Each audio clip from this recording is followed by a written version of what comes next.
My emptiness is full again, or fuller. Brought to you by the Office of Health Promotion. What does flourish mean to you? Flourishing looks different for every individual and household. The dictionary defines flourishing as growing or developing in a healthy or vigorous way, especially as the result of a particularly favorable environment. So, how do you make a favorable environment? To create an environment where relationships grow, some key ingredients are needed. 1. Respect. Respect goes a long way when creating a healthy environment between any individuals, especially adults. Having regard for others' feelings and wishes can be a challenge when roles change. You must be intentional here. Trust. If you do not believe one party is reliable, it makes it difficult to nourish the other keys, like shared responsibility or negotiation, which we will discuss later. Both parties need to believe that what is said is true. Shared responsibility. Relationships cannot grow when they are one sided. There should be a level of reciprocity. Both individuals should have a clearly defined roles of what is required of them. Negotiation. There will be times when parties will need to reach an agreement or compromise by discussion. Both parties should listen as well as offer their input. Where possible, it should be a win win for all involved. Honesty and accountability. Revisiting trust.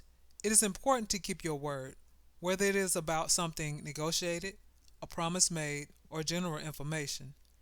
It is also important to have a preset agreed upon condition for failure to be responsible. Encouragement. When things go right, let the other person know. Don't only address fault and failure. Encouragement often promotes one's desire to repeat the sought after behavior. Establishing boundaries is also important. These boundaries can be physical. With the current situation, while social distancing is encouraged, leaving the home may not be accessible. Thus, setting physical boundaries will be imperative. Some situations may not allow for much physical distance, while for others, this would not be a problem. Either way, find time to spend with each other. The worst loneliness is in a full room or house. Mental and emotional boundaries. This applies to one's thoughts, values, and opinions. Can you open mindedly listen to someone else and not become rigid? If you have not set or practiced these, you may become highly emotional, argumentative, or defensive, or suggestible if your emotional boundaries are weak. Material boundaries.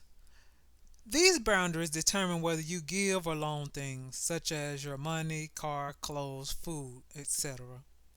Establish these boundaries by making it clear what is and what is not allowable. Do not assume someone should know. Time oriented. It may be challenging to set boundaries around time, especially if you are bound to the home. As best as possible, set time for yourself and give others time to be alone. It can be difficult to set boundaries in a long established relationship. It may be hard to be mindful that boundaries change. If boundaries have changed, discuss it. Boundary violations can affect a healthy environment in a negative way. Remember, boundaries are learned. Parents and guardians. It may be difficult to imagine negotiating with your young adult child. While negotiating may not be easy or even thought necessary, honoring your young person's development can go a long way in redefining the relationship and helping your relationship flourish. Choose your battles. Your young person's opinions, values, ideas may have evolved or changed. Instead of being rigid, consider being curious. Find out where or why the change has occurred, or what has caused the evolution. Sometimes you can agree to disagree. Others, you may have to stand your ground. Boundaries. As much as possible, respect your young person's boundaries. If you don't understand, Be curious and ask questions. You have boundaries as well. Make them clear. Sometimes things may have been appropriate at one age that are bothersome now. Make your boundaries known. Young adults. It may be challenging. While you are maturing and establishing your independence, be mindful that once you depended on your parent or guardian to meet many of your needs. No matter how much you grow, often in your parents' eyes, they still see or remember their baby. No matter how grown you are, you can and should be respectful. Be courageous and share the developing you with them, if and or when necessary. Choose your battles. People don't change overnight.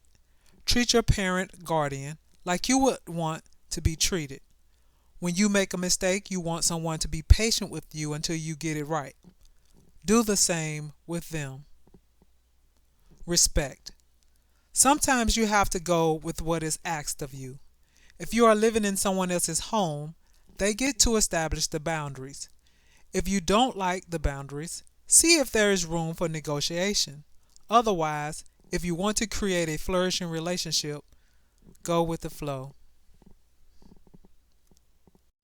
In conclusion, give each other grace and space for change.